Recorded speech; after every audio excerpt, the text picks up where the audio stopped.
Food safety এবং স্বাস্থ্য দপ্তরের প্রতিনিধি দলের আচমকা হানা। আলিপুরদুয়ার জেলার 12 বিষয়ে বৃহস্পতিবার দুপুরবেলা নাগাদ ফুড সেফটি এবং স্বাস্থ্য দপ্তরের একটি প্রতিনিধি দলের আচমকাই হানা। এদিন মূলত 12 বিষয়ের উচ্চ বিদ্যালয়ের 100 মিটারের মধ্যে থাকা ফুটপাত সহ অন্যান্য দোকানগুলোতে অভিযান চালিয়ে জরিমানা করে। সঙ্গে 12 বিষয় ফাঁড়ির পুলিশকে সাথে নিয়ে দোকানে খোঁজাখুঁজি করে তামাকজাত দ্রব্য এবং প্যাকেটজাত খাবারের জিনিসের মেয়াদ উত্তীর্ণ হয়েছে কিনা তা পরীক্ষা করেন তারা। জরিমানা করা হয় একটি গালামাল দোকানের মালিককে।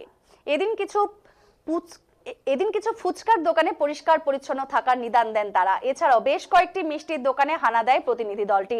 স্কুলের সামনের বেশ কয়েকটি পান দোকানের মালিককে তামাকজাত দ্রব্য রাখার দায়ে জরিমানা করেন প্রতিনিধি দলে থাকা টোবাকো কন্ট্রোল সেলের আধিকারিকেরা।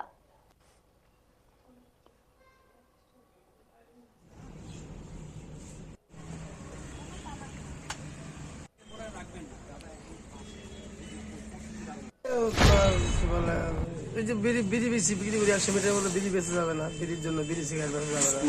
স্কুলের থেকে এটা কি মানে প্রতি বাড়ি আসে, মাঝে মধ্যে আসে? প্রত্যেকবার না, বছরে একবার করে ওনারা আসে ভিজিট করে। আচ্ছা, এর আগে দুবার আসছিল, বলে গেছে গুটকা উটকা তুমি বেচবে না। আমি গুটকা বিক্রি বন্ধ করে দিয়েছি। বিড়ি সিগারেট তো গালামাল দোকানে মেন, এটা একটা ভাইলের মধ্যে পড়ে, যার জন্য আমি রাখছি। আচ্ছা, এর আগে বলিনি বিড়ি সিগারেট বিক্রি করে? বিড়ি সিগারেট বলছিল, যার জন্য কি ওনারা মেনলি বলছিল গুটকাতে।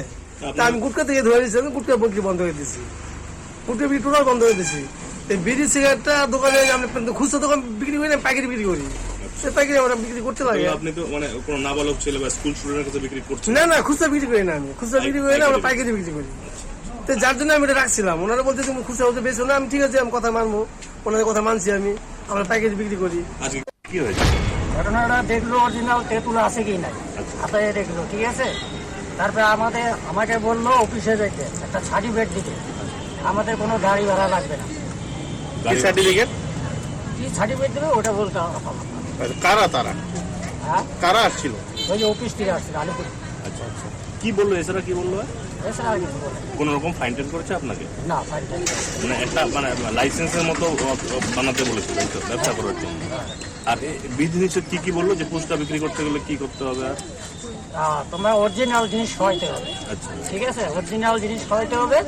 তারপরে কোনো দোকানে জানি কোনো ভেজাল না থাকে। পুরো দোকানে আপনারা দেখুন ফাইন করলেন, ঠিক কি কারণে করলেন? এটা কোটপা একটা ফাইন করেছি। স্কুলের পাশে 100 মিটারের মধ্যে যে সমস্ত দোকানে তামাকজাত দ্রব্য থাকবে, হ্যাঁ, সেটা কোটপা অ্যাক্টে তাদের ফাইন করা হয়। এবং যিনি গুটখার যে জর্দাটা দেয় সে সমস্ত সিজ করা হয়। এটাই করা হয়েছে আজকে, বেশ কয়েকটা দোকানে করা হলো। হ্যাঁ, এর আগেও করেছি কিছু কিছু দোকানে, আজকে থার্ড টাইম করেছি। ফলে তাদেরকে একটু বেশি করে করেছে এবং ব্যবসায়ী সমিতির লোকজন এসেছিল, সবাই কথা দিয়েছে তারা আর রাখবে না। সেই শর্তে তাদের জিনিসপত্র সব সিজ করা হয়নি। কোন কোন দপ্তরের লোক আপনারা? এখানে স্বাস্থ্য দপ্তর আছে, পুলিশ ডিপার্টমেন্ট আছে, ফুড সেফটি আছে। 12 বিষয়ের সার্বিক পরিস্থিতি যা কি লক্ষ্য করতে পারে? 12 ভিসা, তবে আগে যেটা দেখেছি আমরা 2018 থেকে কাজ করছি এই টোবাকো কন্ট্রোল, এটা সেই সময়টা যা ছিল তার চেয়ে অনেকটা ডেভেলপ করেছে।